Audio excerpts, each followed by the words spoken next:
He was once groomed to lead Libya. Western educated, powerful, influential. But this week, Saif al-Islam Gaddafi was assassinated in his own home. So the question is, who was he really? And why did they want him dead? Your father's lost control of Benghazi. He must be disappointed. He must feel that this is a big blow. Listen, in Benghazi there is 1.5 million people, and they are talking to us and calling us. People there are afraid of the militia on the ground, because they're armed militia. But do you think he will ever get back the parts of Libya that he has lost? lost? It's not. Benghazi is part of Libya. But do you think your father will get those bits excuse back? me, Benghazi is part of Libya. The people of Benghazi are our brothers. We have no chance to live in a separate world. We live together, we die together. We are brothers, we are one family and one country. It's not the fear inside and outside Libya that you may be on the brink of a civil war if there is no central control? Not anymore. Not anymore, because the Libyan people, they woke up and now they realize the danger around them. So now we are more united, we are more optimistic, and we are much stronger. Saif al-Islam Gaddafi was not just Muammar Gaddafi's son. He was seen by many as Libya's next leader, the bridge between the old Libya and a possible new one. Western educated, fluent, and politically connected, Saif al-Islam represented a reformist face of the Gaddafi regime.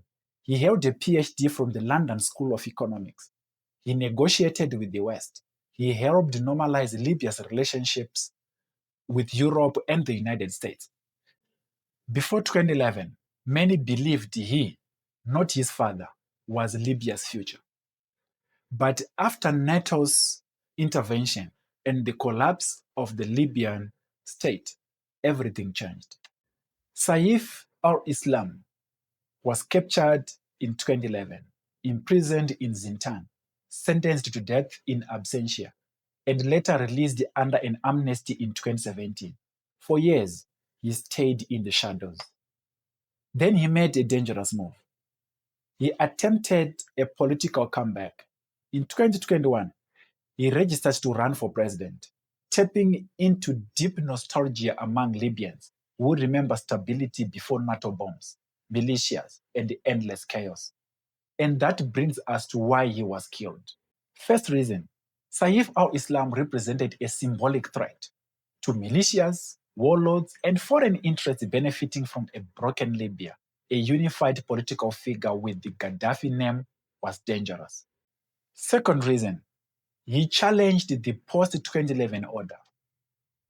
His return meant reopening uncomfortable questions about NATO's role, regime change, and Libya's destruction. Third reason, he still had loyal supporters. In a fragmented country, that kind of legitimacy is powerful and feared. Fourth reason, justice was never really the goal. Control was. His assassination sends a clear message. Certain figures are not allowed back into politics, no matter how popular they are. 4 masked men ended his life in Zintan, but his death tells a bigger story of a country that never recovered from foreign intervention and a region still paying the price of regime change. If you believe Africa deserves truth, dignity, and historical clarity, support the mission. Visit the Africarized shop for African-inspired apparel and merchandise that tells our stories from our perspective.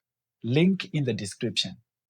Like this video, share it so more people understand what really happened to Libya.